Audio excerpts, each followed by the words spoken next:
Go watch Late Night with Jimmy Fallon on Tuesday, February 7th, 2012. That's right. I was on TV that day. The day of the Giants parade. You don't believe me? Here, I have proof right here. This is a monologue ticket. What's that? It's a free rehearsal where Jimmy Fallon rehearses lines and tells jokes. I'm going to explain that a little further on later. Now this is a bracelet which I got when I got there. So when you wear this, that means you're part of a contestant on TV. It was on NBC. Now I know what you've been thinking. Like I bought this online? No. Actually, I wanted it in a way. But before I go there, I just want to ask you guys something. Can someone explain to me why over 2 years I have under 150 subscribers while everybody else have like 1,000, 100,000 subscribers? Can somebody explain that to me? Yeah, I film sports, I show the teams, I went to concerts and stuff like that, and yet I was on TV this week. Somebody explain that to me? I gotta at least get some respect. Now, I went to that show because I won and eventually, because I won 2 free tickets. But I couldn't find anybody because this is me taking calls. Girls who got boyfriends, you know? And plus, in my area, no other girl would want to go out with me. Because I'm short, basically. It fits me when a single girl tells me that she only dates taller, muscular dudes. So I went there by myself. When I got there, I arrived at NBC Studios. I took a taxi there. Wow, it was a big, massive place. There was like a bunch of escalators, bunch of stairs, going from up and down. Wow, so I strolled around the building and all. So, and I took some pictures. Yeah, because it was the first time I saw the skating ring. Because I'd never been there before. I know. So, and I walk over to the Lego store over there. It's pretty neat. But I didn't take any pictures there. So, by the way, we had to wait in a couple of lines, you know, in sections for like 10 to 15 minutes each. So, it would be close to an hour. So, but it wasn't that much longer for this monologue. So, anyways, we went to the studio. I saw Jimmy Fallon and this guy from the Office. I don't know his name right there, but he looks like the guy from the Office. You know, anyways, Jimmy Fallon was there, and the whole set crew was there, and the studio was pretty small, like as the size of my basement. Anyways,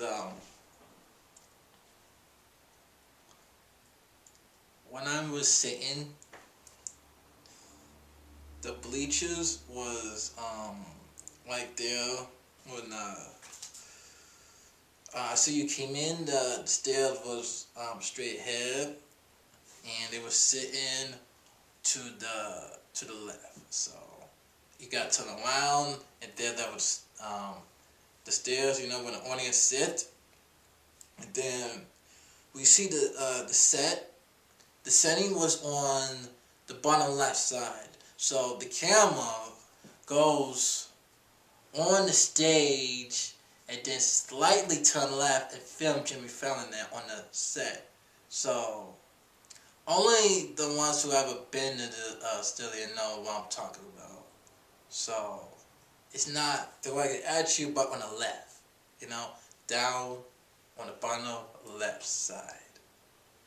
Anyways, and the instruments was on the other side, on the right side.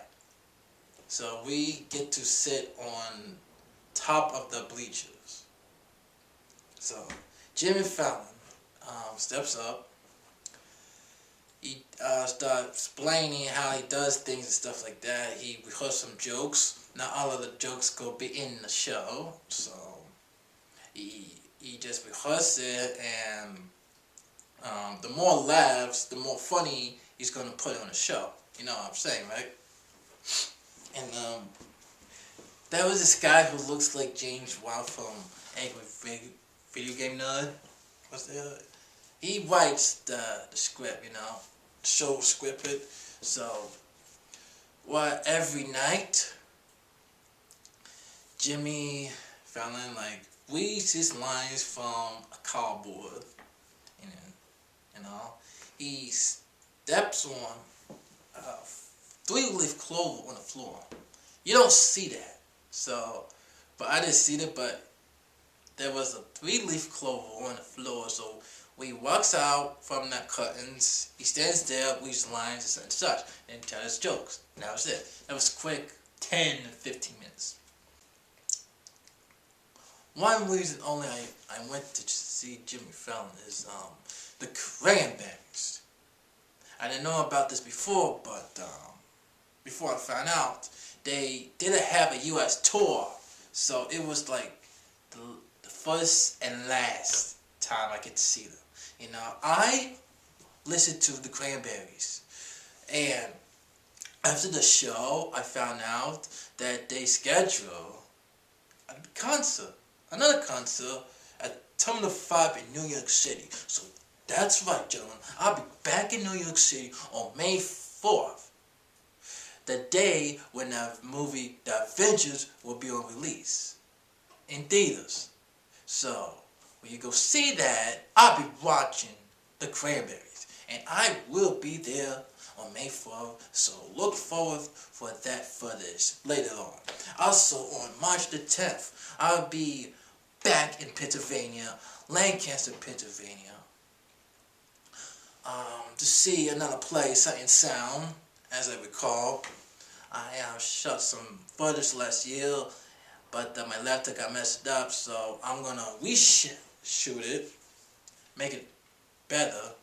So you'll be seeing a lot of train stuff there. If you live in the New York City area and want to meet me, well, you gotta let me know, because I'll be there at New York City May 4th, 2012, to see the Cranberries. Okay? If you want to go to Cranberries with me, you gotta let me know. It would be an awesome date if you're a lady. First commercial, 2 takes. Other commercial, 2 takes. The last commercial after the Cranberries performed was 2 shots, which means Jimmy Fallon kind of messed it up, and we gotta try again 2 or 3 shots, mostly. We only did like 3 shots, or like 1 on the commercial or something like that. Anyway. Before the performance, the guy standing next to me yells out the lead singer's name, Doris. Doris! Doris! And she looked up, and she like waved and all. I mean, she looks nice, man. Yeah, that was, yeah, that was awesome.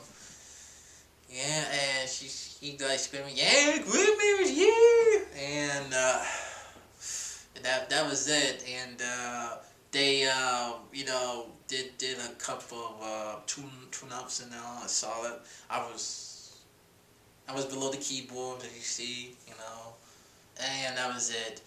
And they played 2 songs. One of them was on the web, so it was called Dreams. I even made a video. It's on my channel. You can look it up. But the one you saw on TV was Link singing for Roses Tomorrow.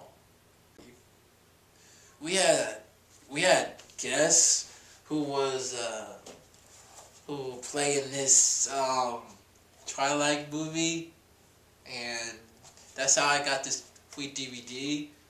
As you see, it's on release. By the time you are watching this, it's already in stores. So yeah, we were the first ones to handle this.